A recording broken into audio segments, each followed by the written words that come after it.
သာသနာတော်နှစ်1560ခုနှစ်ကောဇာတက္ကရာ1385ခုနှစ်ဒုတိယဝါဆိုတော်ကျော်3ရက်2023ခုနှစ်ဩဂုတ်လ4ရက်တောက်ကြနေ့၌အွန်လိုင်းမှာဟောကြားအပ်သောပရလောကနဲ့နောက်ဘဝအပိုင်းနှစ်တရားဒေသနာတော်နတ္ထိကဝါဒကိုဆွဲကင်ထားတဲ့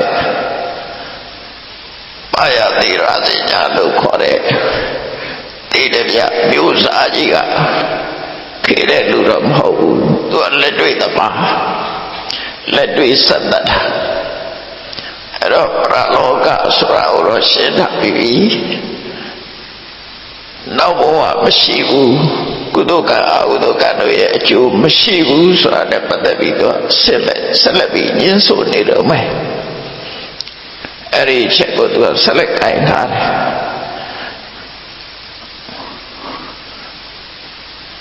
အဲ့ဒါနဲ့ပတ်သက်ပြီးတော့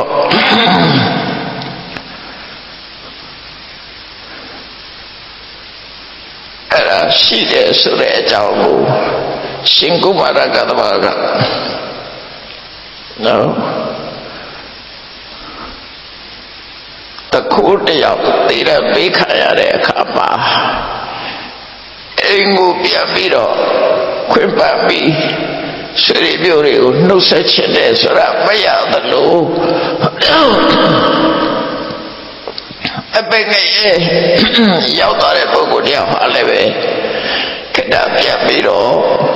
မျိုးစားကြီးမှားလိုက်တာကိုပြန်ပြောပြရစေအောင်ဆိုရင်လည်းငရဲလှုပ်ပေးမှာမဟုတ်ဘူးဆိုတဲ့ဥပမာနဲ့ရှင်းပြတယ်အဲ့ဒါဟာထောက်ထားမဖြစ်ဘူးလို့ဆိုလို့တယ်တပလမောမရှိဘူးဆိုတာနဲ့ထောက်ထားမဖြစ်နိုင်ဘူးအကယ်၍ဒါကျေအောင်တော့သူကလှုပ်ပေးမှာတော့ဆိုပြီးရှင်ကုပရကတ္တဗကရှားစောတာဥပမာနဲ့ရှင်းပြပေးမယ်လို့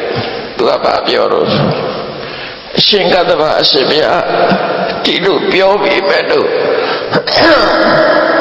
တပည့်တော်ကတော့ပရလောကမရှိဘူးနောက်ဘဝမရှိဘူးကုသကအကုသကတည်းကအကျိုးမရှိဘူးလို့ပဲတပည့်တော်လက်ခံတယ်တပည့်တော်ယုံကြည်တယ်ဆိုတော့အရှင်ကုမာရကတ္တဗကမေးဒါဖြစ်မင်းအကြောင်းပြစရာနောက်တစ်ခုရှိသလား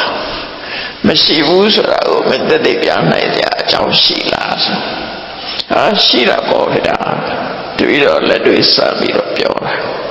ဒါဖြင့်ရှိတာပြောစမ်းပါလို့ဆိုတော့သူနဲ့ဗတ္တမယဉ်နေတဲ့ဆွေတွေမျိုးတွေထဲမှာလူတော်လူကောင်းနေရှိတယ်တဲ့သူတို့ဟာအကျင့်သီလအမှန်တရားကောင်းကြတယ်သူစရိုက်တရားတွေကိုရှောင်ကြတယ်သူစရိုက်တရားတိုင်းကျင့်သုံးနေထိုင်ကြတယ်ဘသူအသက်မှလည်းမတတ်ဘူးဘသူဥစ္စာမှလည်းမခိုးဘူးသူတို့ဟာသာမယာပြစ်မှားတာလည်းမရှိဘူးလိမ့်လည်းမပြောဘူးတွေးခွဲအောင်တွေးခွဲစကားလည်းမပြောဘူးနော်ဆဲတာလည်းဘယ်တော့မှမလုပ်ဘူးအကျိုးမရှိတဲ့စကားတွေပြောတာမျိုးနဲ့သူတို့ဟာမလုပ်ကြဘူးသူများပစ္စည်းကိုရလို့မှုနဲ့ကြံတွေးတဲ့လောဘလည်းမရှိဘူးလူတယောက်ကိုသိသိလို့တဲ့စိတ်တော့သူတို့မှသိပါစေဆိုတဲ့ဒေါသမရှိကြဘူးကံကံဤကျိုးလည်းယုံကြည်ကြတယ်ပေါ့ကုသိုလ်တော်တရားကိုကျိုးစားလိုက်နာကြတယ်လူတော်လူကောင်းတွေတပည့်တော်ရဲ့ဆွေတွေမျိုးတွေမိတ်ဆွေပေါင်းတဲ့တွေမှာရှိတယ်တဲ့တရက်ကြတော့အဲ့ဒီဆွေတွေမျိုးတွေကအသက်နေမကောင်းနေတဲ့ပုဂ္ဂိုလ်တယောက်ရှိသူသွားတယ်သူယောဂအခြေအနေကြည့်တော့ဒီလူဟာဒီယောဂကလွတ်ဖို့မရှိတော့ဘူးနောက်ဆုံးအချိန်လေးရောက်နေပြီဆိုတဲ့အခါမှာတပည့်တော်ကသူ့ကိုပြောပြတယ်မင်းဟာတကယ်လူကောင်းပဲကုသကပရတရားအေကို7ပါးနဲ့အညီจิตကြုတ်ကိုအထုတ်နေတဲ့လူဖြစ်တယ်တချို့ဘာသာရေးသမဏပြပနာတွေကအဲ့ဒီလိုသူများအသက်ကိုတတ်ချင်လည်းရှောင်တယ်သူများဥစ္စာခိုးရလည်းမလုပ်ဘူးသူစရိုက်တရားတွေအထုတ်ကုသကောင်းဖို့လုပ်တဲ့ပုဂ္ဂိုလ်တွေဟာနတ်ပြည်ရောက်တယ်ကောင်းရသူဒီဘုံရောက်တယ်လို့ သူတို့ပြောကြတယ်အဲ့တော့မင်းတို့လည်းပဲအဲ့တော့ကုသကမရတရား10ပါးလေးလုပ်ပြီးသူတော်လူကောင်းလေးဖြစ်တော့မင်းတို့သိသွားရင်သိချပေါက်ကောင်းတဲ့ဘုံရောက်သူတို့စကားမှတ်နေဆိုရင်ကောင်းတဲ့ဘုံရောက်ပါသိကြတယ်အဲ့ဒီလိုကောင်းတဲ့ဘုံမင်းတို့ရောက်သွားပြီဆိုရင်ငါ့ကိုလာပြောမော်လိုက်တယ်မင်းတို့ကောင်းတဲ့ဘုံရောက်နေပြီကျွန်တော်ကောင်းတဲ့ဘုံရောက်နေပြီဆိုတော့ငါ့ကိုလာပြောတာမင်းတို့မလားအားရင်လည်းငါစီတမန်လွတ်လိုက်တပည့်တော်သေချာမှားလိုက်တော့သူတို့ကလည်းခေါင်းငိတ်သွားတယ်ပြောပါမယ်ဝန်ခံကြိပေးသွားကြတယ်အဲ့ဒီလူတွေကလည်းပဲပြောရင်ပြောတဲ့အတိုင်းလုပ်တယ်ယုံကြည်စိတ်ချတဲ့လူတွေဖြစ်တယ်ပေါ့သူတို့ကလည်းပြောပါမယ်လို့ဝန်ခံသွားကြတယ်ဒါပေမဲ့လို့သူတို့သေးသွားရောရှက်ပေါင်းလာပေါင်းသာကြာသွားရောဘယ်သူမှသူစီလာမပြောဘူးတဲ့ဓမ္မလည်းမလို့ဘူးဂတိတိအောင်လာပြောတဲ့လူတရားဝမရှိဘူးအဲ့ဒါကြောင့်နောက်ဘဝဆိုမရှိဘူးသူကလည်းသတ်တတ်တာလက်တွေ့သမားသူကအဲ့ဒီအကြောင်းကြောင့်တပည့်တော်ကတော့ပရနောကဆိုတာလက်မခံဘူးနောက်ဘဝဆိုတာလက်မခံဘူးကုသကအကုသကကြောင့်မရှိဘူးရှိတယ်ဆိုတာလက်မခံဘူးညှင်းဆိုတယ်အဲ့ဒီတော့ရှင်ကုမာရကတဝါကဒါဆိုရင်ငါဥပမာနဲ့ပြောမယ်ဥပမာယမိတိကိစေဝေညုပုရိသပါတိတတအထာရတတိဥပမာနဲ့ပြောလို့ရှိရင်ပို့ပြီးတော့နားလဲကြတယ်အဲ့ဒါကြောင့်ငါဥပမာလေးတစ်ခုပြောမယ်ပို့ပြီးတော့ပြသဘောပေါက်အောင်ငါပြောမယ်ဥပမာဆိုတော့တဲ့လူတယောက်ဟာမစင်တွင်နဲ့ကြာသွားတာတကူလုံးမြုပ်သွားတယ်နော်မစင်တွင်ကြီးတစ်မျိုးလုံးအရက်တစ်ခုလုံးကနေပြီးတော့တစ်မျိုးလုံးတစ်ရွာလုံးကနေပြီးတော့ဆွတ်ပြတဲ့မစင်တွင်မစင်ပွက်အကြီးတယ်ပါအဲ့ဒီလိုအခေါင်းမှာမြုပ်သွားတယ်မစင်ကြီးကြီးတွေနဲ့လူပြီးမစင်တွင်ကြီးတွေပါမြုပ်သွားတယ်မြုပ်သွားတော့သူ့ကိုဝိုင်းဆဲကြတယ်ဆဲပြီးတော့သူ့တကူလုံးကလည်းမစင်ကြီးကြီးတွေနဲ့ပြေးပွားနေတာအဲ့ဒါတွေကိုရှေမိုးချိုးနော်မစင်ကြီးကြီးတွေကိုပြောင်းအောင်တုတ်တင်ပြီးတော့ဝိုင်းလုပ်ပေးကြရေမိုးချိုးပေးကြတယ်ရှေမိုးချိုးပေးပြီးတဲ့အခါမှာမစင်ရဲ့အနတ်တွေကအပဒမပြင်းတော့ဒုက္ခနာကိုကအနတ်တည်းရှိတယ်အဲ့ဒါတွေလေဝိကြိုက်တဲ့အနတ်တွေလေးတဏ္ဍခါတွေလေးပေါတာတွေတော့ဒုက္ခနာကိုကအနတ်တည်းမကောင်းတာတွေအကုန်လုံးပျောက်သွားအောင်သူ့ကိုလှုပ်ပေးကြတယ်လှုပ်ပေးရုံနဲ့ကဦးသူစပင်ကိုလည်းရိပ်ပေးတယ်မုတ်စိတ်တွေဗမြိုင်ပွေးတွေအဲ့ဒါတွေအကုန်လုံးလည်းရိပ်အမွေးမင်းနဲ့အလုံးရိပ်ပေးပြီးတော့တကူလုံးမွေးကြိုင်နေအောင်အနန္တတိထားအနန္တတိပျောက်အောင်လုပ်ပြီးတော့နော်သူ့ကိုပြုစုထားတာပြုစုတာပြီးတကူလုံးစီတွေလိမ့်နန္တာတွေလိမ့်အဝတ်စားကောင်းလာတွေဝတ်ပြီးတဲ့အခါမှာသူစိတ်ပျော်ဖို့မစင်နဲ့ကြားသွားတဲ့တဏ္ဍာချက်တွေမေ့သွားအောင်လို့တကယ်ကိုကောင်းမှုအာယုန်နေနဲ့အကောင်းဆုံးအိယာအခါတစ်ခုပြည့်စုံပြီးတော့သူ့ဝိုင်းထဲသိကြတယ်သူ့ဝိုင်းထဲအေးစစ်စစ်နေထိုင်ကြပြီးတော့သူ့ကိုအပြုစုတွေနဲ့အဲဒီမှာထားကြမယ်အဲဒီအပြုစုတွေနဲ့သူ့မွေးကြိုင်နေတဲ့အခါထဲမှာထားတော့သူဟာမစင်တွင်နဲ့ကြာတော့ကဒုက္ခတွေမေ့သွားနော်အဲဒုက္ခတွေမေ့သွားလို့ပြီးအဲဒီလိုတကူလုံးလှပအောင်ဒါသာဆင်မွေးကြိုင်နေတဲ့ပြုစုဆောင်ရှောက်ထားတဲ့ပုဂ္ဂိုလ်တယောက်ကိုမင်းအဲ့ဒီခုနမင်းကြတဲ့မစင်တွင်နဲ့တစ်ခါတော့လက်တွေ့ဆင်ကြည့်ပါဦးလားမေးမယ်ဆိုရင်တိုက်တော့မယ်ဆိုရင်အဲ့ဒီလူကဆင်မမလားတဲ့မစင်တွင်ကြီးတဲ့ကိုမင်းတစ်ခါတော့မင်းဘယ်လိုဆင်းရဲခဲ့တယ်ဆိုတာလေးကိုပြန်ပြီးတော့မှတ်ရအောင်အဲ့တွင်ကြီးတဲ့ကိုခဏဆင်မလားလို့ဆိုဘယ်ဆင်မလဲဖေရတဲ့မစင်တွင်ဆိုတာအမှန်တမ်းရောစရာကောင်းတာတဲ့အနံ့ကလည်းအမှန်တမ်းဆိုးတာတဲ့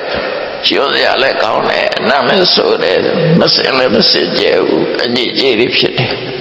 ဆက်ဆုပ်เสียရုံရှာเสียဩဂရိဆက်เสียတွေဖြစ်တယ်ပေါ့အဲ့ဒါလို့ပြောတဲ့အခါရှင်ကုမာရကတဘာကအေးဒီတိုင်းပဲနော်နတ်ဒီဟာလူပြေကိုလာဖို့ရမစင်တွင်းနဲ့ဆင်းရမှတော့ကြောက်တယ်ဘာဖြစ်လို့လဲဆိုလို့ရှိရင်လူတွေရဲ့အနံ့ကရှုစတာတရားလောက်ကစပြီးတော့နတ်ရဲ့နှာခေါင်းကိုလာတိုက်ခိုက်တယ်နတ်ကမခံနိုင်ဘူးလူတွေရဲ့အနံ့ကလူတွေကသာမွေးနေတာလေလူတွေကသာမွေးတာ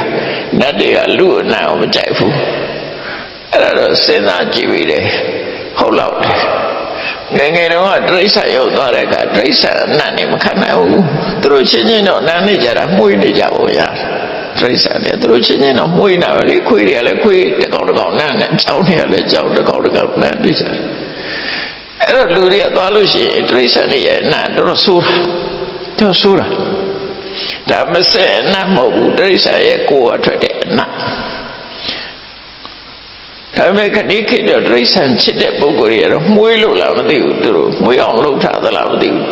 ခွေးတွေနဲ့အိတ်နေကြတဲ့လူတွေလည်းအများကြီးပဲကြောင်တွေနဲ့အိတ်တဲ့လူတွေလည်းအများကြီးပဲနော်ဘယ်လိုအနံ့ကြိုက်နေတဲ့တော့မသိဘူးဒါပေမဲ့ခွေးနံ့ကြောင်နံ့တိရစ္ဆာန်နံ့เนี่ยမခံနိုင်တော့နံ့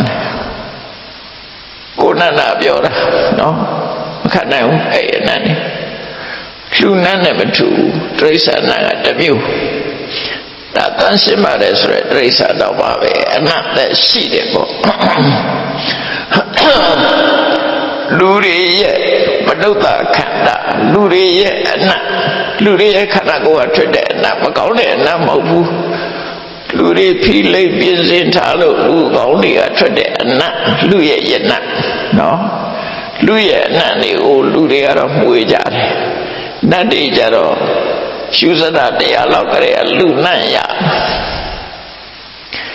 အဲ့ဒီကလေးကလူနတ်ကိုမခံနိုင်လို့လူပြေလာဖို့ဆိုတော့သူတို့နှာခေါင်းပိုက်လာမှဖြစ်တယ်အဲကြောင့်မလာကြဘူးတဲ့အဲ့ဒီနတ်ကအဲ့လောက်ထိအောင်ဆိုတယ်အဲ့ဒီတော့တဲ့မြို့စားမင်းကြီးသင်ရဲ့မိတ်ဆွေချစ်ကြွဝင်တဲ့ဆွေတွေမျိုးတွေမိတ်ဆွေပေါင်းတဲ့နေဟာနတ်ပြည်ရောက်သွားတဲ့ထားပါတော့သူတို့ကောင်းတဲ့အကျင့်တွေကျင့်လို့သူတို့ဟာနတ်ပြည်ရောက်သွားကြတယ်နတ်ပြည်ရောက်ပြီးတော့အကယ်၍တင့်ကိုလာပြောဖို့လူပြည်ကိုလာမယ်ဆိုလို့ရှိရင်မစင်တွင်နဲ့ပြန်ဆွင့်ရတယ်လို့သူတို့လာကြတဲ့စိတ်ရှိမှာမဟုတ်ဘူးတဲ့ခဏစဉ်းကြည့်ပါဦးဆိုတော့မှပဲလာမှာမဟုတ်ဘူးအချိန်မဲ့ဆွဲနေပါပဲသွားရဝန်လေးတွေ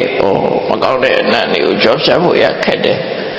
အဲ့ဒါကြောင့်မို့လို့မင်းကိုလာပြောမဲ့လူမရှိတာတဲ့အနံ့ဆိုးလို့ဆိုတော့ဒါကြောင့်ပြောတယ်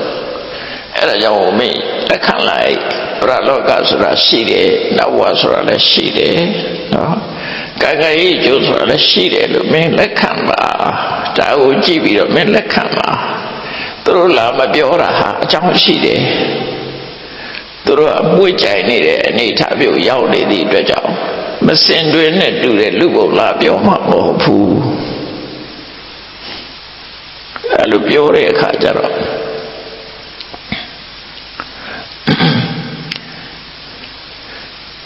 မြို့သားမင်းကြီးကအရှင်ဘုရားဘယ်လိုပဲပြောတပည့်တော်ကအကြောင်းပြစရာရှိတယ်ရှင်ဘုရားပြောပေမဲ့လို့အဲ့ဒါလိုပြောပေမဲ့လို့တခြားအကြောင်းပြစရာရှိတယ်ဒါကြောင့်မို့လို့အဲ့ဒီအကြောင်းကြောင့်ပရလောကဆိုတာမရှိဘူးနောက်ဘဝဆိုတာမရှိဘူးနောက်ဘဝဆိုတာမရှိဘူးသိပြီဒီကုသကအဟုသကနဲ့အကျိုးမရှိဘူးလို့ပဲတပည့်တော်ကရှုံးကြည့်နေတယ်ရှင်ဘုရားဘယ်လိုပဲပြောတာဟုတ်လက်မလွတ်နိုင်ဘူးတပည့်တော်ယုံကြည်ချက်ရှိတယ်အဲ့ဒီတော့ရှင်ကုမာရကတ္တဗမေးနေပါဦးမျိုးစားမင်းကြီးတဲ့မှာတခြားယုံကြည်လက်ခံစရာအကြောင်းတစ်ခုရှိသေးလားအကြောင်းပြနိုင်တာရှိလားလို့ ရှိတာပေါ့ဘယ်လိုတော့ပြောပြတာပါဆိုတော့ခုနလိုပဲတပည့်တော်ရဲ့ဆွေတွေမျိုးတွေနော်ချစ်ခင်ကြတဲ့မိတ်ဆွေတဲ့ငါအပေါင်းတဲ့နေအဲ့ဒီမှာလူတော်လူကောင်းတွေရရှိတယ်စိတ်ကောင်းတဲ့လူကောင်းရှိတယ်တူတူညတာတဲ့ကုသိုလ်ကောင်းမှုတွေလုပ်ကြတယ်အဲ့ဒီက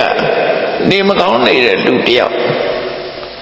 ဒီလူကတော့ဒီတောင်ကကြောက်မှာမဟုတ်ဘူးတော့ကိုနေကောင်းနေမကောင်းဖြစ်နေတယ်မကြခင်သူဘဝဆုံးစရာအကြောင်းရှိတယ်ဆိုရယ်အဲ့ဒီလူစီသူသွားတယ်သွားပြီးတော့ဘာသာရေးဆရာတွေကဟောထားတယ်မင်းတို့လူတော်လူကောင်းမျိုးကုသကဝရတရား7ပါးသူစိုက်တရားတွေကိုကြိုးစားအထောက်တဲ့ပုဂ္ဂိုလ်သိလို့ရှိရင်တာဝရိသနတ်ပြည်ဖြစ်တယ်လို့သူတို့ဟောကြတယ်အဲ့တော့မင်းနဲ့ဒီရည်ချင်းရှိတော့မင်းသူတို့ပြောတဲ့စကားမှန်မယ်ဆိုရင်မင်းလည်းပဲအဲ့ဒီတာဝရိသနတ်ပြည်သိရင်တော့တာဝရိသနတ်ပြည်ရောက်မှသိချတယ်အကယ်၍တာဝရိသနတ်ပြည်လျှောက်တယ်ဆိုလို့ရှိရင်တပလုံးလောကရှိကြောင်းတတိပြဖို့အတွက်ငါ့ကိုလာပြောတာအခုတာဝရိသနတ်ပြည်ရောက်နေပြီဆိုတာမင်းမလာနိုင်လို့ရှိရင်လည်းတရားရပြောလိုက်ပါမင်းပေါ်ငါယုံနေလက်ခံတယ်မင်းပေါ်မှာငါယုံကြည်စိတ်ချတယ်အဲ့လိုတပြီးတော့မှားလိုက်တာတဲ့မင်းမြင်တဲ့အတိုင်းငါလည်းပဲမင်းပြောရင်တော့ငါလုံးဝလက်ခံတဘလို့တော့ကရှိတယ်ဆိုရင်ငါလက်ခံမင်းပြောတဲ့အတိုင်းဟုတ်တယ်ခုသူတာဝရိသနတ်ပြည်ရောက်နေတယ်ပရလောကရှိတယ်တော့ဘဝရှိတယ်ကာကအေးကျိုးကုသကဥဒကတွေကျိုးရှိတယ်လို့မင်းပြောလို့ရှိရင်ငါလက်ခံ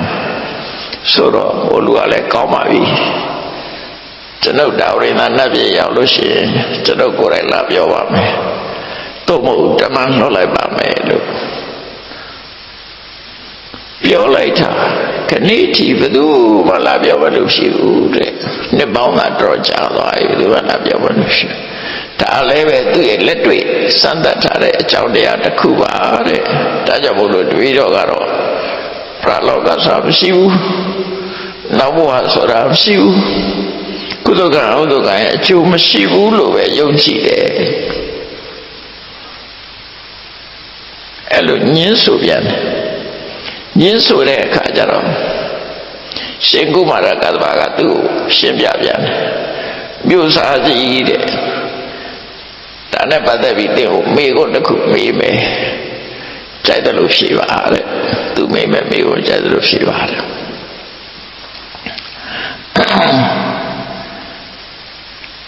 လောကလူတွေရဲ့သက်တမ်းဟာအခုနှစ်တရာ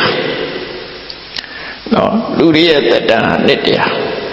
လူတွေရဲ့သက်တမ်းနှစ်တရာသည်တာဝရိသနတ်ပြည်မှာတရက်ပဲရှိသေးတယ်အဲ့ဒီရက်နဲ့ရက်30ဟာတစ်လ12လတစ်နှစ်ပေါင်း1000တာဝရိသနတ်ပြည်မှာနေတာတာဝရိသနတ်တဲ့ကိုနော်လူတွေရဲ့အနှစ်တရာမှတာဝရိသတရက်ပဲရှိသေးတယ်အဲ့ဒီရက်နဲ့တွေ့တဲ့နှစ်ပေါင်း1000သက်တမ်းရှိတယ်တဲ့အဲ့တော့မျိုးစားကြီးမှားလိုက်တဲ့ဆွေမျိုးသားချင်းတွေမိတ်ဆွေပေါင်းတဲ့နေဟာလူတော်လူကောင်းတွေဖြစ်ပြီးတော့ကုသကောင်းမှုရဲ့စွမ်းအားနဲ့တာဝရိသနတ်ပြည်ရောက်သွားကြတဲ့ဆိုပါစို့အဲ့ဒီတာဝရိသနတ်ပြည်ရောက်သွားတဲ့အခါမှာတဲ့မျိုးစားကြီးမှားလိုက်တာကိုလည်းသတိရတယ်နော်တို့တရက်နှစ်ရက်လောက်တော့နေရအတိတ်ကလေးရောက်တော့တရက်နှစ်ရက်လောက်တော့တို့ရဲ့စီးတဲ့ဥစ္စာတွေကိုစောင့်ကြည့်လိုက်အောင်မယ်ရောက်တဲ့နေရာလေးကိုပြောတယ်လေတရက်နှစ်ရက်လောက်တော့တို့နေလိုက်အောင်မယ်လို့ဆိုပြီးတော့တရက်နှစ်ရက်ဆိုတဲ့အနေနဲ့သူတို့ဥယျာဉ်ဗိမာန်ထဲမှာလက်ပတ်ကြည့်ရှုပြောတဲ့အချိန်လေးမှာနော်အဲ့လိုပြောနေတဲ့အချိန်လေးပါကဲငါတို့ဘာရသိတာသိကြ မျိုးစားကြီးကမှားလိုက်တာလေးတော့ပြောမယ်အဲ့ဒါတို့လာပြီးတော့ဓမ္မလောကဆိုတာပရလောကဆိုတာရှိတယ်နောက်ဘဝဆိုတာရှိတယ်သိပြီးတဲ့တော့နောက်ဘဝဆိုတာရှိတယ်ကုသကအကုသကရဲ့အကျိုးတရားဆိုတာရှိတယ်လို့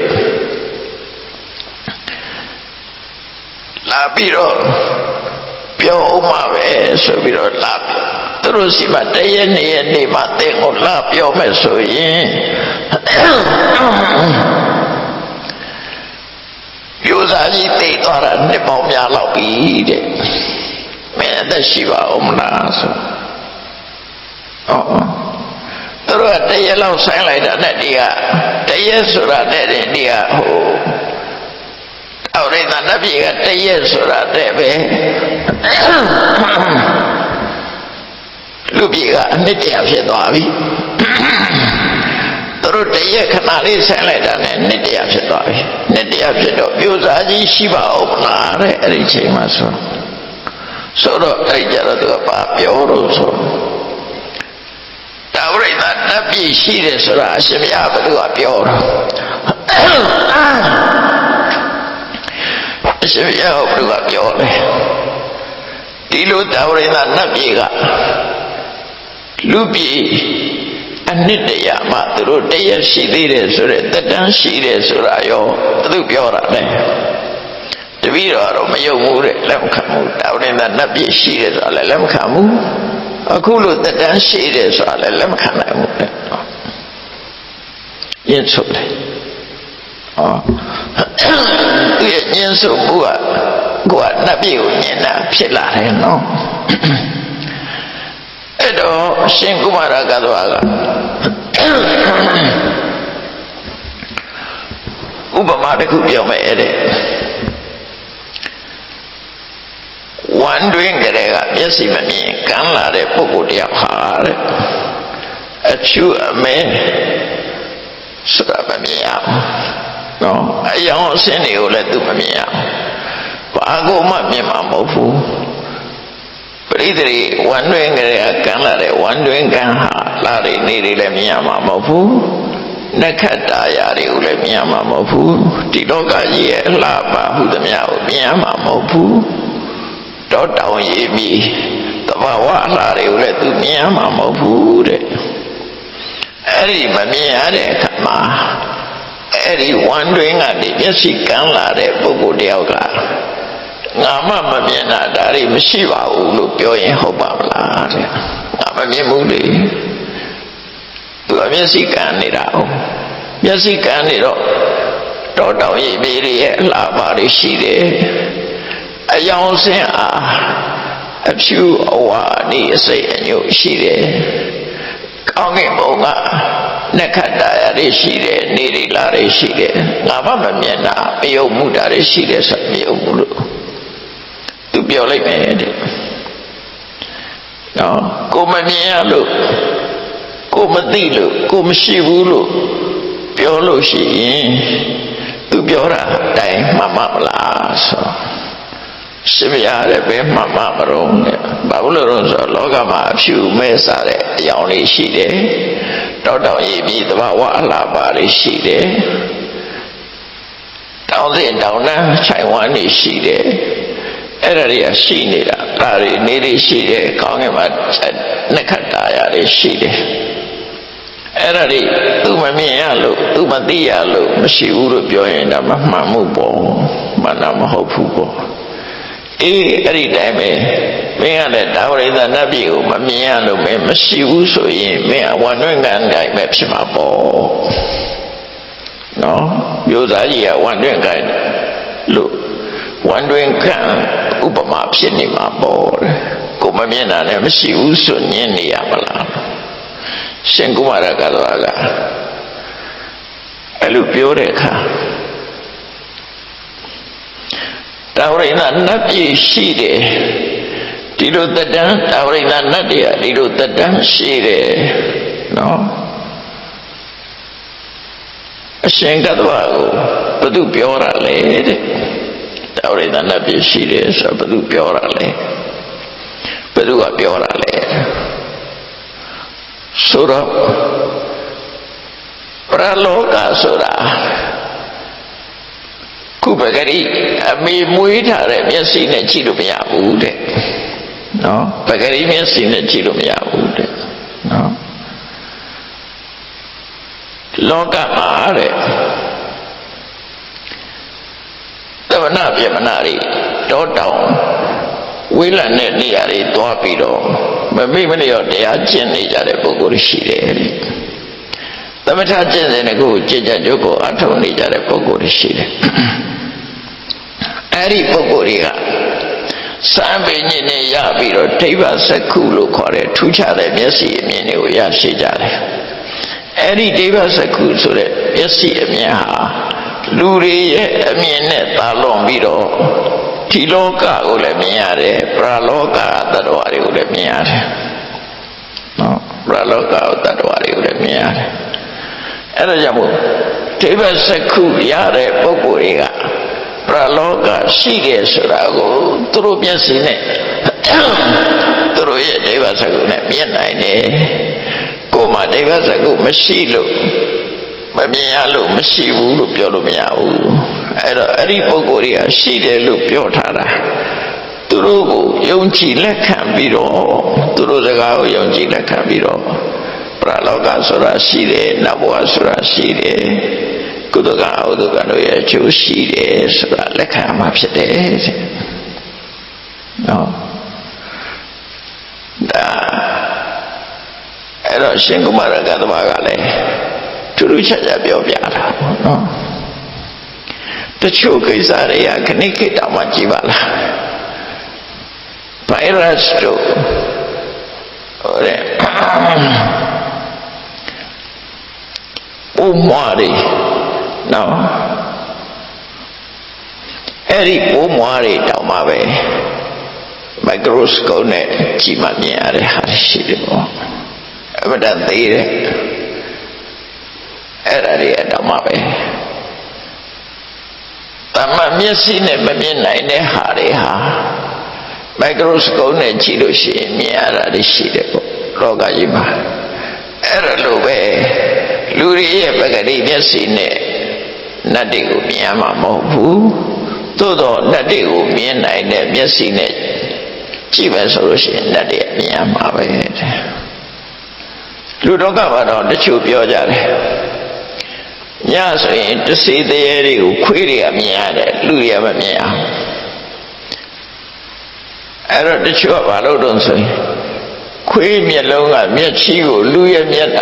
လုံးကိုတုပ်ပြီးတော့မျက်လုံးကိုကွင်းပြီးတော့ကြည့်ရင်တစေတရေမြင်ရတယ်လို့ပြောကြတယ်နော်အဲ့ဒါတော့ဖြစ်နိုင်ကြတော့မရှိဘူးခွေးမျက်လုံးတက်ကြည့်ရင်တော့မြင်ကောင်းမြင်လိမ့်မယ်နော်ခွေးတွေကတော့မြင်ရတယ်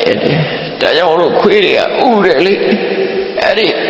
အကောင်လုံးတွေလာလို့ရှိရင်ဥရတယ်ဟောင်းရတယ်လူတွေကတော့မမြင်အောင်ခွေးတွေကမြင်ရတယ်အဲ့တော့ကိုယ်မမြင်ရလို့မရှိဘူးဆိုတာမပြောနဲ့ပေါ့သူမြင်နိုင်တဲ့ဒီလမ်းတွေပါလို့ရှိတယ်တဲ့တချို့ကြတော့ဒါနဲ့ပတ်သက်ပြီးတော့ပါဠိစာပေပါဠိကျမ်းဂန်ထဲမှာဘုရားဟောတာတော့မဟုတ်ဘူးပါဠိစာပေမှာအထက်ကရာရေးထားတာလေးတစ်ခုရှိတယ်တော်ရကြောင့်မှနေတဲ့ဆရာတော်ကြီးတစ်ပါး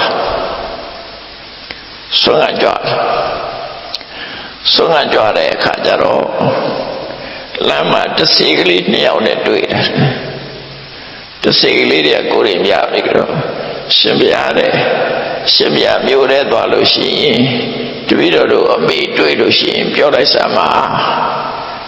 တပည့်တော်တို့ကစားလာပြီးစောင့်နေရတာသူကရတာလေးနဲ့ပြန်လာခဲ့ပါပေါ့သူ့မိကမျိုးတဲ့ရွာတဲ့သွားပြီးတော့စားတဲ့တောက်เสียရှာတဲ့လူတွေရဲ့လက်ကဖိတ်စင်ကြသွားတာတော့လူတွေပြစ်လိုက်တဲ့အစာလေးတွေအဲ့ဒါတွေကောက်စားရတယ်လို့ပြောတာပဲဒါအရိဇလန်တွေကဘုရားဟောတဲ့သုတ်တန်တွေမှာလည်းရှိတယ်နော် ဒါကိုမမြင်လို့မရှိဘူးလို့ပြောလို့မရဘူးရှိတယ်ဆိုတာပြောတယ်အဲ့ဒါအဲ့ဒီစိတ်ကလေးလေးနှစ်ယောက်ကမှားလိုက်တာသူတို့ကအိမ်အောင်သာပွေရှိတယ်ဘုံမစိုးလို့လည်းခေါ်တယ်ပြိတ္တာလို့လည်းခေါ်တယ်ဘုံမစိုးနတ်ဆိုလို့ရှိရင်တော့သူကတရားတို့တရားမြတ်ရတယ်ဘုံမတေဝဆိုဆင်းရဲတဲ့နတ်ပေါ့နတ်ဆင်းရဲတာနတ်ကလည်းစတုဝါရီနတ်ကနတ်တရားဆင်းရဲတယ်နော်အတိုင်းချမ်းသာတာမဟုတ်ဘူးလူကလည်းလူတိုင်းမချမ်းသာဘူးလေနတ်လည်းနတ်ဆင်းရဲနတ်မွဲရှိတယ်လူလည်းလူဆင်းရဲလူမွဲရှိတယ်အဲ့တော့အဲ့ဒီတစ်စိလေးနှစ်ယောက်ကဆွမ်းခံကြွတဲ့ကိုရောကြီးကိုပြောကြတော့ငါမှမမြင်ရတာမင်းမေဘယ်လိုလုပ်ပြီးတော့ပြောမှာတော့ဆိုအဲ့ကလေးလေးနှစ်ယောက်ကဆေးမြစ်လေးနှစ်ခုမထေရပေးလိုက်တဲ့ရှင်ပြဒါလေးယူသွားမထေရလက်ထက်လည်းအဲ့ဒီဆေးမြစ်လေးလည်းရောက်ရောတစ်စိတရားကြီးပြေးနာပဲတဲ့နော်ရုပ်ကလည်းအဆိုးဆိုမျိုးမျိုးပိုက်ပူနံငါကြီးတွေနဲ့မျက်လုံးကလည်းရှိရမယ့်နေရာမဟုတ်ဘဲနဲ့တခြားနေရာရောက်ချင်းရောက်နေ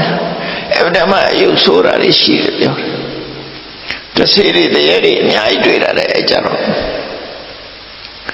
ငါပြောလိုက်မယ်ဆိုပြီးတော့အဲ့ဒီဆေးပြစ်ကလေးကိုယူသွားတာအဲ့ဒီဆေးတော့ဘယ်အပြည့်တော့မသိဘူးအဲ့ဒါစားထဲမှာပါလာပြောတာနော်အဲ့ဒီဆေးပြစ်ကလေးကိုင်းတာနဲ့သူအကုန်မြင်ရတယ်အဲ့ဒါဒီဆေးပြစ်လေးဆောင်းပြီးတော့မျိုးရဲရောက်တဲ့အခါကျတော့သူတို့ကပုံမှန်တန်တာပြောပြီးတော့မှားလိုက်တယ်တစီမာယူတော့တွေ့တယ်သူတို့ပြောတဲ့ပုံသဏ္ဍာန်အတိုင်းတွေ့တယ်အမိုက်ပုံထဲမှာရက်ပြီးတော့စားစရာရှာနေတယ်တဲ့သူက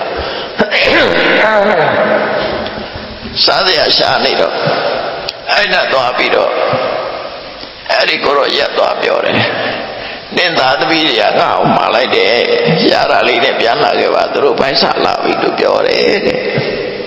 ငါ့ကိုမှားလိုက်လို့ငါပြောတာဆို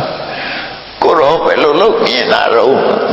မေးလိုက်တယ်ကျတော့အော်ပြီးတော့သူ့ကိုစိုက်ကြည့်ပြီးကိုရောဘယ်လိုလုပ်မြင်တာတော့လို့ဆို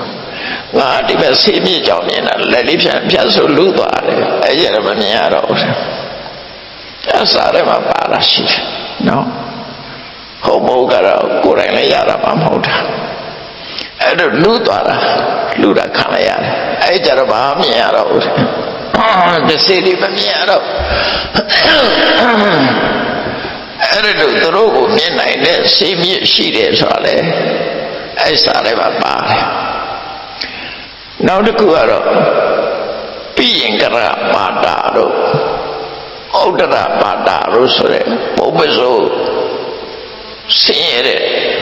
နတ်ဆင်းရဲရဲ့အကြောင်းမြတ်စွာဘုရားဟောထားတာရှိတဲ့သုတ်တန်ထဲမှာ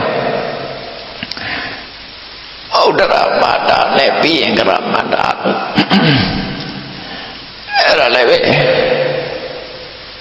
သူသားလေးတွေသမီးလေးတွေကသားလေးကတော့နည်းနည်းလေးလူပြောမှဆိုရင်တော့9 နှစ်10 နှစ်သမီးလေးကတော့4 နှစ်အဲ့ဒါမှငယ်သေးတယ်ပေါ့မနဲ့ညနေနေဝင်ရိုးကြီးဖြစ်ပြီဆိုလို့ရှိရင်သူတို့စားရှာထွက်ကြတယ်အဲ့ဒီသူတို့စားရှာတဲ့အချိန်မှာစေတော်ကျောင်းထဲကိုကျောင်းသားရောက်လာတော့စေတော်ကျောင်းထဲမှာမြတ်စွာဘုရားတရားဟောနေတော့လူတွေအများကြီးတွေ့တယ်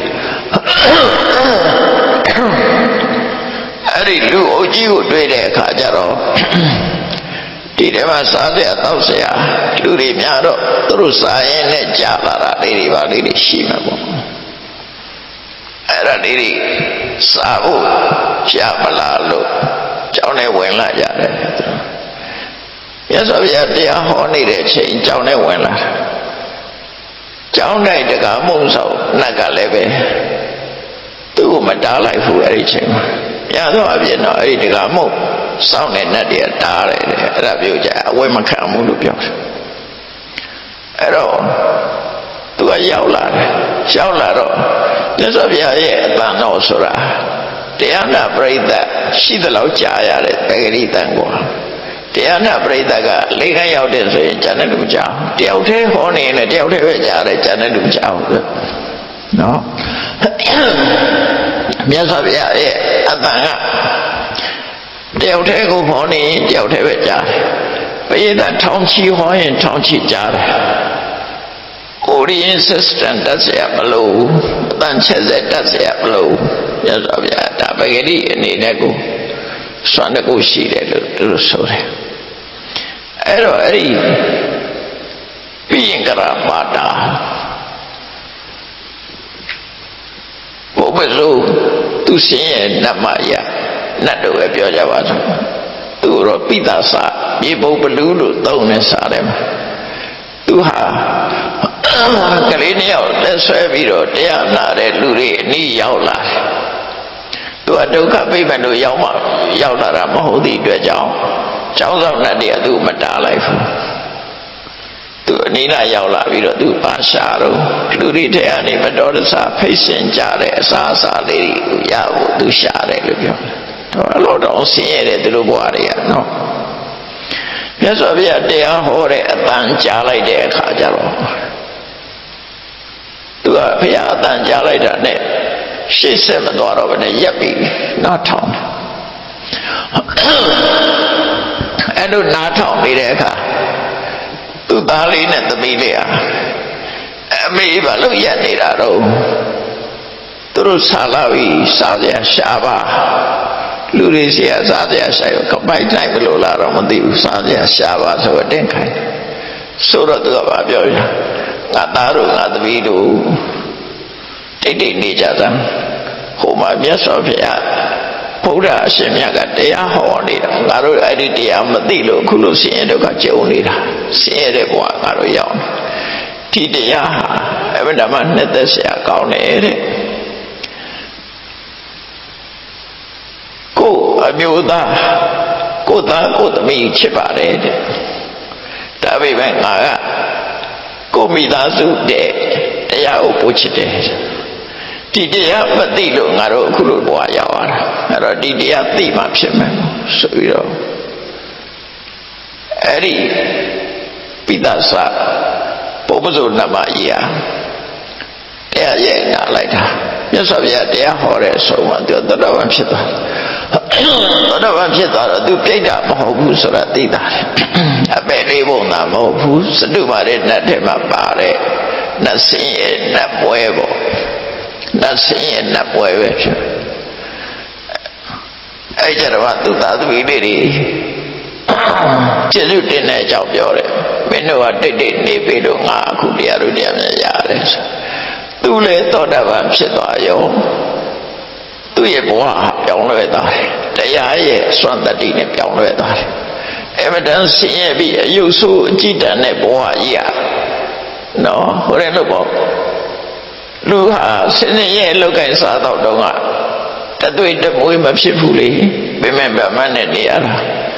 ပတ်စံလေးချမ်းသာလာတဲ့အခါကျတော့သူကောင်းစားလာလေးဝတ်လိုက်တဲ့အခါလှလှပပဖြစ်သွားတယ်နေစရာအိမ်လေးနဲ့ဗာလေးနဲ့တဲကုတ်တဲ့အလူကလည်းပဲခုနလိုပတ်စံလေးရှိလာလို့ထိပေါက်လိုက်ရင်တော့သူကလှလှပပဖြစ်သွားတာတော့သူကလည်းသောတာပန်နဲ့ဖြစ်လာရောသူတို့ရဲ့အခြေအနေကမြင့်တက်သွားတယ်အဆင့်အမြင့်လာသောတာပန်တရားရဲ့စွမ်းအားနဲ့သူတို့အဆင့်မြင့်သွားပြီးတော့နေကြစားကြတယ်အမေကအဆင့်မြင့်သွားတဲ့အခါကျတော့သာသမီတွေလည်းအမေအရှိန်နဲ့ဘဝပြောင်းသွားကြတယ်နော်အဆင့်မြင့်သွားကြအဲ့တော့သူတို့ဟာဘဝဟာခရိုင်းလို့ကြောက်စရာလန့်စရာနတ်ဆင်းရဲ့နတ်ဆုပ်နတ်ပဲ့အနေထားမျိုးမဟုတ်တော့ပဲနဲ့ကြည့်ပြောရှုပြောနတ်လေးတွေဖြစ်လာတော့စေရွန်ကြောင့်နဲ့မှပဲသူတို့နေကြရသွားတယ်သောတာပန်ဖြစ်သွားတဲ့ခါမှတို့ရတော့အဲ့ဒီဟာတော့ပါဠိတော်မှာပါတယ်ဟာလေးတွေပေါ့နော်ပိယင်္ဂရပါတာတို့ဥဒ္ဒရပါတာတို့ဆိုတဲ့ဇာလန်ရှိတယ်ပေါ့တော့အဲ့ဒါတွေကိုပိသစလို့ပြောပေမဲ့လို့စတုမာရဲ့နတ်ဘုံထဲမှာပါတယ်လို့ပဲဒီလိုပဲမှတ်အောင်ဘာလို့တော့ဆိုရင်အပဲ့လေးပုံသားဆိုရင်သောတာပန်ဖြစ်ဘူးပရိသေရေကသောတာပန်ဖြစ်နိုင်တဲ့အသိဉာဏ်မရှိဘူး တတိကအစမမီဘူးပေါ့စတုမာရဲ့နတ်ပြည်ရောက်တဲ့ဆိုလို့ရှိရင်နော်နတ်ပြည်မှာသူကထုတိအဟိပုဂ္ဂိုလ်မရှိဘူးဒီပုဂ္ဂိုလ်လည်းရနိုင်တယ်တွေ့ပုဂ္ဂိုလ်လည်းဖြစ်တယ်အဟိပုဂ္ဂိုလ်လည်းဖြစ်တယ်အသိဉာဏ်ထက်မြက်တဲ့ပုဂ္ဂိုလ်တွေပရိသေတွေနေလို့ရတယ်အဲဒီမှာအဲ့ဒါကြောင့်ဘုလို့တို့တရားတို့တရားများရသွားတယ်လို့အဲ့လိုဆိုတယ်အဲ့တော့ဆင်းရဲတဲ့ဘဝကိုတမန်လူတွေရဲ့ပဂတိမျက်စိနဲ့မြင်လို့မရဘူးတဲ့ဒိဗ္ဗစကုတ္တမှာမြင်လို့ရမယ်ဟောအဲ့တော့မမြင်နိုင်ဘူးအဲ့တော့မမြင်နိုင်တာကိုမမြင်ရလို့မရှိဘူးမပြောပါနဲ့တဲ့ဒါကိုကြည့်ပြီးတော့မင်းပရာလောကရှိတယ်ဆိုတာမှတ်ပါနောက်ဘဝရှိတယ်ဆိုတာလည်းမင်းမှတ်ထားပါကုသကအဟုသကအကျိုးရှိတယ်ဆိုတာလည်းမင်းမှတ်ထားပါလို့ပြောတော့အရှင်ဘုရားဘယ်လိုပဲပြောတပည့်တော်တော့လက်မခံနိုင်သေးဘူးတမနောလောကပရလောကဆိုတာမရှိဘူးသိပြီးတော့နောက်ထပ်ပြန်မွေးတဲ့နောက်ဘဝဆိုတာမရှိဘူးကုသကအဟုသကရဲ့အကျိုးဆိုတာမရှိဘူးလို့တပည့်တော်တော့ဆွဲမြဲယုံကြည်တယ်ရှင်ဘုရားပြောပြီးမဲ့လက်မခံနိုင်သေးဘူးဆိုတော့ဒါဆိုမျိုးစားကြီးလက်မခံနိုင်လို့လက်မခံနိုင်ရင်မင်းမှာအကြောင်းပြစရာရှိလားဆိုရှိတာပေါ့လေဒါဖြင့်ဘယ်လိုအကြောင်းပြမလို့ဆို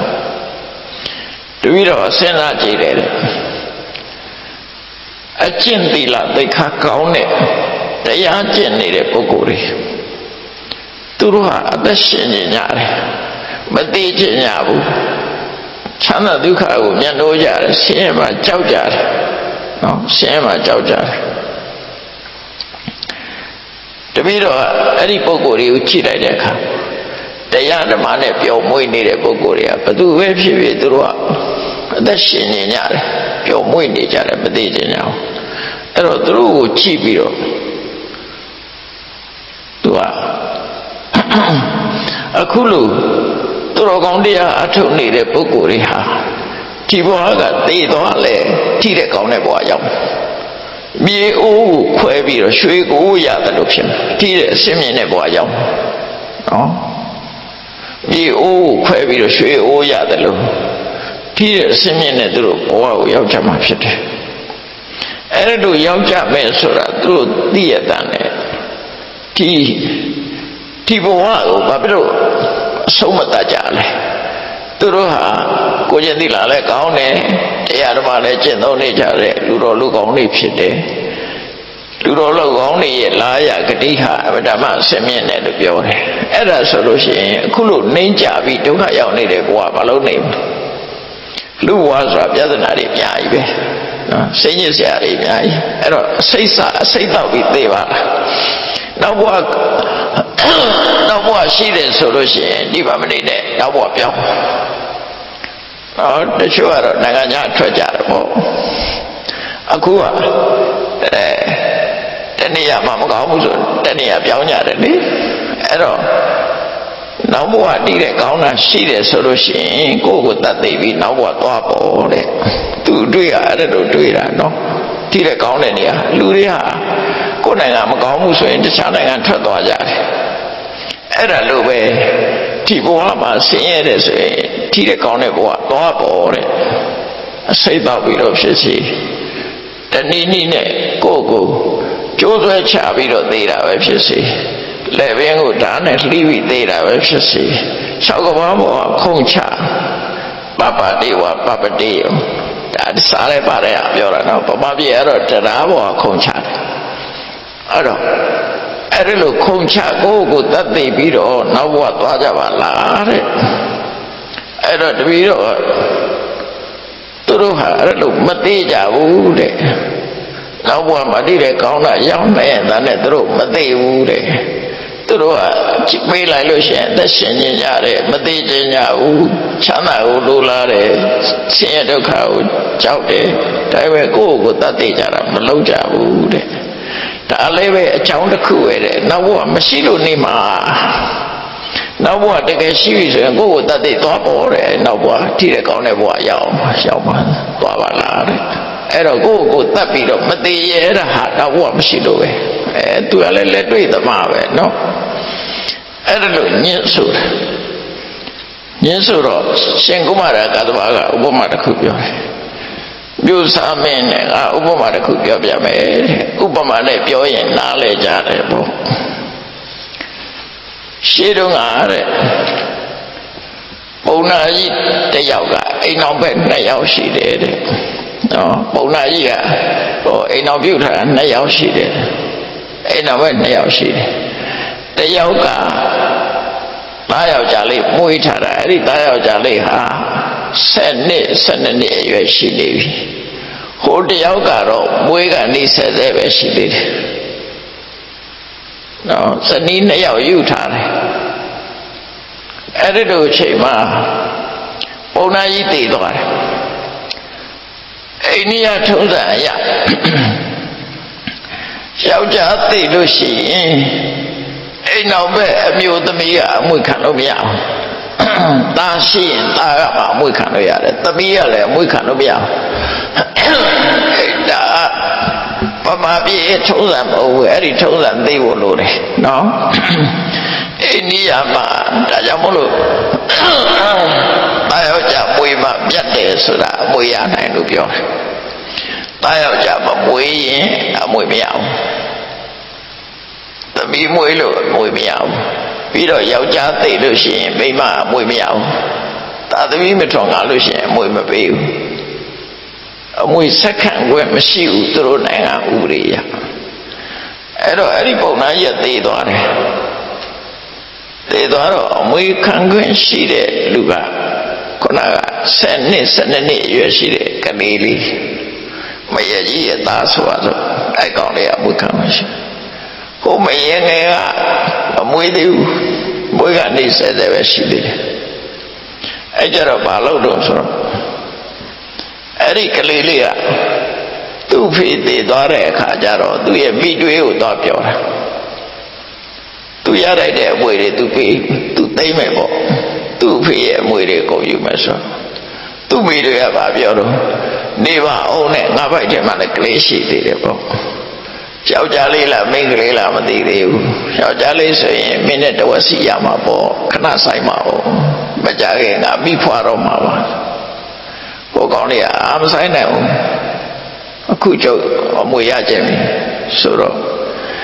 အဲ့ဒီမိတွေးလို့တဲ့ပုဂ္ဂိုလ်ကမွေးဖွားချိန်ထိအောင်မဆောင်ပဲနဲ့ဘာလို့တော့ဆိုရင်သူ့ပိုက်သူ့ခွဲပြီးတော့ထဲတဲ့ကလေးလေးယောက်ျားလေးလားမိန်းမလေးလားဆိုတာသိအောင်လုပ်တယ်ခုခေတ်ဆိုရင်တော့သိကြမှာသိပါပေါ့သူ့အတူကိုက်ခွဲပြီးတော့ခြေလိုက်တဲ့အခါကျတော့သူ့လည်းသိသွားတယ်ကလေးလည်းသိသွားတယ်အဲ့ဒါကိုဥပမာပေးတာသူဟာမလိမ္မာတာပေါ့လိမ္မာလို့ရှိရင်ဒီအချိန်မှာမွေးဖွားဖို့အချိန်မတန်သေးလို့ရှိရင်သူစောင့်လိုက်စောင့်ပြီးတော့မှယောက်ျားလေးမွေးမယ်ဆိုရင်သူကအမွေတဝက်ရမယ်မင်းကလေးမွေးတယ်ဆိုရင်အမွေမရဘူးတော့အဲ့ဒီအချိန်မစောင့်မဲနဲ့သူကသူ့ပိုက်တဲ့ဟာခွဲကြည့်လိုက်တဲ့အခါကျတော့သိသွားတယ်။ညောင်စလုံးသိသွားအဲ့ဒါရမယ်ရွှေငွေအမွေပစ္စည်းတွေအတွက်သူကဒီလိုသွားလှုပ်လိုက်တဲ့အခါကျတော့တဲ့ကိုယ့်ရဲ့အသက်လည်းဆုံးရှုံးသွားတယ်ကိုယ်ဝမ်းနဲ့ကကလေးလည်းဆုံးရှုံးသွားတယ်အမွေပစ္စည်းတွေလည်းဆုံးရှုံးသွားတယ်သူလောက်တာဒီလာမကြဘူးပေါ့အဲ့ဒါလိုပဲတဲ့မင်းသူရှာတဲ့ရှာနီကမျိုးကိုချင်းတိလာရှိကြတဲ့သူတော်ကောင်းတွေကမလုပ်ဘူးတဲ့သူ့အချိန်တန်သိထီအောင်နေကြမယ်နော်ဆိုလိုတာကအချိန်မှမတတ်သေးပဲနဲ့တတ်သေးလို့ပဲဖြစ်ပါမလို့ပေါ့သူ့အချိန်တိုင်းရမှာပေါ့အဲ့တော့အချိန်မတတ်မဲနဲ့တတ်သေးတာမျိုးလုံးလို့ရှိရင်အခုမွေးချိန်မတတ်မဲနဲ့ကိုယ့်ဘက်ကိုခွဲလိုက်တယ်လို့ဖြစ်မှာပေါ့တဲ့အဲ့ဒါကြောင့်မလို့တတ်မသေးကြတာပညာရှိတဲ့ပုဂ္ဂိုလ်တွေဟာတဲ့ပညာရှိတဲ့တဝနာပြမနာကိုချင်းသိတာရှိတဲ့ပုဂ္ဂိုလ်တွေအတွက်အသက်ရှိနေတဲ့ဖြင့်အသက်ရှိသလောက်ကုသိုလ်ကောင်းမှုတွေလုပ်ဖို့ခွင့်လန်းရှိတယ်တဲ့ဒါကြောင့်မလို့မသိကြကြတာနောက်ဘဝမရှိလို့မဟုတ်ဘူးမင်းတွေးတာမှားနေတယ် ဟုတ်တော့ပေါ့နော်သူတို့အသက်ရှင်နေတာတခြားအကြောင်းကြောင့်ရှင်နေတာနောက်ဘဝမရှိလို့အသက်ရှင်နေတာမဟုတ်ဘူးဒီဘဝမှာအသက်ရှင်လေးပို့ကောင်းလေအသက်ရှင်လေးကုသိုလ်တွေလုပ်လို့ရလေအဲ့ဒီရွယ်ချက်နဲ့သူတို့ကဘဝမှာကိုတတ်မသေးကြတာတဲ့အဲ့ဒါကိုအကြောင်းအဖြစ်မမှတ်နဲ့တဲ့မင်းစဉ်းစားကြည့်အဲ့ဒါလေးနဲ့တဲ့မင်းနောက်ဘဝမရှိဘူးလို့ပြောလို့မရဘူးတဲ့သူတို့ဟာအသက်ရှင်နေသမျှကာလပတ်လုံးအများရဲ့အကျိုးစီးပွားတွေလူမှုရေးတွေကုသိုလ်ကောင်းမှုတွေအများကြီးလုပ်နိုင်တယ်ဒါကြောင့်မို့လို့မင်းအဲ့ဒါလေးကိုအကြောင်းအဖြစ်မသတ်မှတ်နဲ့တဲ့တောင်းလောကပရလောကဆိုတာရှိတယ်နော်နောက်ဘဝဆိုတာလည်းရှိတယ်ကုသကဥဒကရဲ့အကျိုးဆိုတာလည်းရှိတယ်လို့မင်းကလက်ခံလိုက်ပါမင်းပြောတဲ့အကြောင်းကအကြောင်းမဟုတ်ဘူးလုံလောက်တဲ့အကြောင်းမဟုတ်ဘူးလို့ဒီလိုပြောလိုက်တဲ့အခါကျတော့လက်ခံမှုတော့နောက်ထပ်လာအောင်မှာသူကစမ်းသပ်တာလက်တွေ့သမားလေးနောက်ဘဝမရှိဘူးဆိုတာကိုသူကအမျိုးစုံသူစမ်းထားတာလေအဲ့တော့နောက်ထပ်စမ်းမဲ့အချက်လက်တွေကိုလည်းပဲနောက်ရက်ဒီကြတော့မှဆက်ပြီးတော့ဟောမယ်သူကများတယ်14မျိုးလောက်ထင်အောင်ရှိသေးတယ်မဆုံးသေးဘူးအဲ့ဒါနဲ့လက်မခံတဲ့အကြောင်းသူထပ်ပြောလာတယ်နော်ဒါကြောင့်လောကကြီးမှာနောက်ဘဝဆိုတာရှိပေမဲ့လို့တချို့ကိစ္စတွေကလက်တွေ့ပြလို့မရဘူးနော်တမန်မျက်စိနဲ့လည်းမြင်လို့မရဘူးပရလောကရှိတယ်ဆိုတာလည်းလက်တွေ့ပြလို့မရဘူးကံကံကြီးကျိုးရှိတယ်ဆိုတာလည်းလက်တွေ့ပြလို့မရနိုင်ဘူးအဲ့တော့မရနိုင်တာတွေဟာယုံကြည်ချက်နဲ့ပဲတချို့ကလက်ခံထားနော်ဗိုင်းရပ်စ်တို့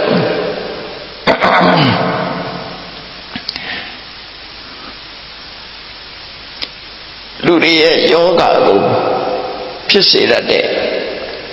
ယောဂပိုးတွေဘက်တီးရီးယားတို့ရှိတယ်ဆိုတာဟာလူတွေရဲ့မျက်စိနဲ့မြင်ရတာမဟုတ်ဘက်တီးရီးယားပိုးတွေတို့ဗိုင်းရပ်စ်တွေတို့မြင်ရတာမဟုတ်မမြင်ရပြီပဲလို့ပမာပြားလူတွေ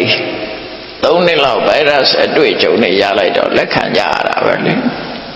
မယုံပါဘူးမရှိပါဘူးဆိုလို့မရဘူးလေရှိလို့သေတဲ့လူတွေသေကုန်တယ်နော်ဒါပေမဲ့ဗိုင်းရပ်စ်COVID-19 လို့သာပြောတာတခါမှမမြင်ဘူးဘယ်လိုဟာလဲလို့ဆိုတာမြင်ရတာမှမဟုတ်တာ